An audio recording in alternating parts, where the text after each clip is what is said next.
दोस्तों, आज मैं आपके लिए एक अच्छा टॉपिक है जो हर एक एग्ज़ाम में आपसे पूछा जाएगा। तो नेशनल रैंकिंग 2020 के बारे में आज हम पढ़ेंगे। तो ये क्या है? देखो, आप कंटिन्यूस को पढ़ सकते हैं, इतना कुछ खास इसमें है वो मैं आपको बताऊंगा। तो वो मैंने वैसे भी हाईलाइट किया हुआ है। तो राष्ट्रीय संस्थागत रैंकिंग फ्रेमवर्क, ठीक है, NIRF, national institutional ranking framework, ठीक है, ये कौन जारी करता है? तो याद रखिएगा, मानव संसाधन विकास मंत्रालय। ध्यान दीजिएगा, मानव संसाधन विकास मंत्रालय द्वारा अनुमोदित राष्ट्रीय संस्थागत रैंकिंग फ्रेमवर्क, ठीक है। ये कब स्टार्ट हुआ था, ये ध्यान रखिएगा। तो आप इसको नोट डाउन कर सकते हैं। मैं इस बार उसका प्रयोग नहीं कर रहा हूँ इसमें पेंसिल का। तो ये आप देख सकते हैं सितंबर 2015 में, ठीक है, सितंबर 2015 में इसका पहली बार किया गया था, अनुमोदित राष्ट्रीय संस्थागत रैंकिंग फ्रेमवर्क। और इस बार कौन सा है? पांचवा, यानी 2020, ठीक है। इसके अंतर्गत होता क्या है कि जो हमारे देश में जितने भी शैक्षणिक संस्थान हुए, तो उनकी गुणवत्ता प्रदर्शन के आधार पर सूचीबद्ध करने के लिए एक रूपरेखा तैयार की जाती है, ठीक है। जैसे अगर बात करूँ टीचिंग लर्निंग रिसोर्सेज क्या हैं, कैसे, इन सब के बारे में उसमें विचार विमर्श करके इनके मानकों का वर्णन, ठीक है। तो बात करते हैं कौन नंबर फर्स्ट आया और कौन नंबर लास्ट में आया। तो भारतीय प्रौद्योगिक संस्थान यानी IIT मद्रास, ठीक है, उच्च शिक्षा के क्षेत्र में भारत के सर्वश्रेष्ठ संस्थानों के रूप में, ठीक है, इस वर्ष रैंकिंग फ्रेमवर्क में देश भर के कुल 3771, देखो टोटल हैं, ये संस्थागत पंजीकृत किए गए हैं, जो बीते वर्ष की तुलना में 20% अधिक है, यानी इस बार बहुत ज़्यादा है। इस बार एक चीज़ और ख़ास हुई है कि इस बार जो डेंटल है उस श्रेणी को इसमें पहली बार शामिल किया गया है, यानी इस को मिलाकर जो टोटल संख्या है वो इनकी 10 हो गई है, ठीक है। अब विश्वविद्यालय की हम बात करते हैं। तो विश्वविद्यालय में पहले स्थान पर है हमारा भारतीय विज्ञान संस्थान बेंगलोर का, ठीक है, दूसरे पर जवाहरलाल नेहरू विश्वविद्यालय नई दिल्ली, और तीसरे पर BHU यानी बनारस हिंदू यूनिवर्सिटी, ठीक है, विश्वविद्यालय में। और इंजीनियरिंग की बात करें, देखो अलग अलग डिपार्टमेंट है, ठीक है, डेंटल को शामिल कर लिया तो टोटल मिलाकर 10 हो गए। इंजीनियरिंग में मैंने आपको अभी बताया, विश्वविद्यालय इंजीनियरिंग में देखते हैं, पहला स्थान अभी आपने ऊपर पढ़ा था मद्रास में, भारतीय प्रौद्योगिक संस्थान मद्रास, और दूसरा IIT दिल्ली, ठीक है, IIT है मद्रास पहले पे, दूसरे पे दिल्ली का, ठीक।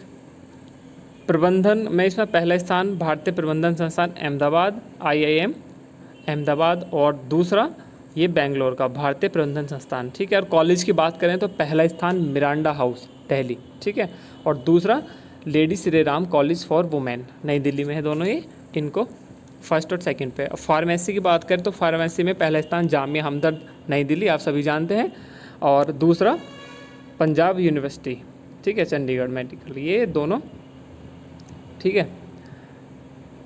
अब मेडिकल के बारे में देखते हैं। मेडिकल में पहला स्थान है हमारा, वही होता है एम्स का, ठीक है, all India institute of medical science new Delhi पहला स्थान, और दूसरे पे post graduate institute of medical education and research यानी चंडीगढ़, ठीक है, PGI।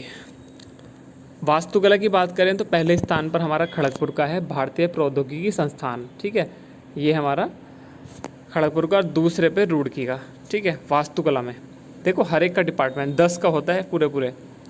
फिर कानून की बात करें तो पहला स्थान है हमारा national law college of India university यानी बेंगलोर का है, और दूसरा स्थान नई दिल्ली का नेशनल लॉ यूनिवर्सिटी, ठीक है। फिर डेंटल का 2 इस बार शामिल किया गया है, पहला स्थान है हमारा मौलाना आज़ाद, ठीक है, ये हमारा डेंटल का है दिल्ली में, मौलाना आज़ाद के नाम से आप याद रखिएगा। दूसरा मणिपाल कॉलेज, ये भी डेंटल से उड़ुपी, ठीक है। और देखो ये था हमारा इंडिया का, इंडिया रैंकिंग 2020, लेकिन QS वर्ल्ड यूनिवर्सिटी रैंकिंग 2021, यानी वर्ल्ड में हम या हमारी यूनिवर्सिटी कहाँ है उनके बारे में हम देखते हैं। तो इसमें दुनिया के 500 में से भारत के सिर्फ 8 स्थानों को जगह मिली है, यानी 8 कौन कौन से में उनको देखते हैं। इतना ही नहीं, भारत के बहुप्रतिष्ठित व सर्वश्रेष्ठ कहे जाने वाले IIT बॉम्बे का वैश्विक स्तर पर रैंकिंग गिर गई है। IIT बॉम्बे की रैंकिंग क्या है, इसको दुनिया भर में 172वां स्थान मिला है, ठीक है, 2021 लिस्ट में पहला है ये। और जब अगर बात करें QS वर्ल्ड यूनिवर्सिटी रैंकिंग 2020 की, तो ये था हमारा 152वें स्थान पे था। देखो अब कितना हो गया ये, 172, 20 पूरे 20 का, ठीक है। IISc यानी Indian institute of science Bangalore, ये भी 185वां इसको स्थान मिला है, नंबर 2 का 8वें में। तीसरा IIT दिल्ली 193 में, फिर चौथे पे है IIT मद्रास 275वां स्थान है, और IIT Kharagpur 314, IIT Kanpur 350, IIT Roorkee 383 और IIT गुवाहाटी 470। ये थे हमारे टॉप 8 जो 500 में हैं, ठीक है। QS वर्ल्ड, अमेरिका का फर्स्ट पे है ये वो, लेकिन हमें फ़िलहाल अपना देखते हैं भारत में कौन सा है फर्स्ट पे, सॉरी कौन सा हम भारत में कहाँ हैं, ठीक है। ये 8 संस्थान है, इनको जो जगह मिली है वो आपने देख ही लिया। और ये दोनों रैंकिंग थी, दोनों की मैंने आपको बता दिया, इंडिया रैंकिंग और दूसरा है हमारा QS वर्ल्ड रैंकिंग। तो इसमें अगर बात करें, मैंने कि ये मानव संसाधन विकास मंत्रालय का जिक्र किया था, आप सभी जानते हैं इनके अध्यक्ष पोखराल निशंक और रमेश, और इसकी जो स्थापना है वो हुई थी 1985 को, ठीक है। तो ये इसके द्वारा पूछ सकता है। देखो कुछ ना कुछ पूछे तो क्वेश्चन ऐसे बन सकता है कि जो इंडिया रैंकिंग है उसको जारी कौन करता है, ठीक है। तो मानव संसाधन विकास मंत्रालय आपको याद रखना है। इसी तरह की और वीडियोस के साथ मैं आपको नेक्स्ट वीडियो में मिलूँगा। तब तक के लिए वीडियो को जितना हो सके शेयर कीजिए, ताकि आपके और भी दोस्त मित्र सबको को इसकी हेल्प मिल सके। और अगर आपको किसी भी तरह की कोई भी जानकारी या कोई भी प्रॉब्लम किसी भी टाइप की, तो आप कमेंट बॉक्स में बता सकते हैं। Thank you so much.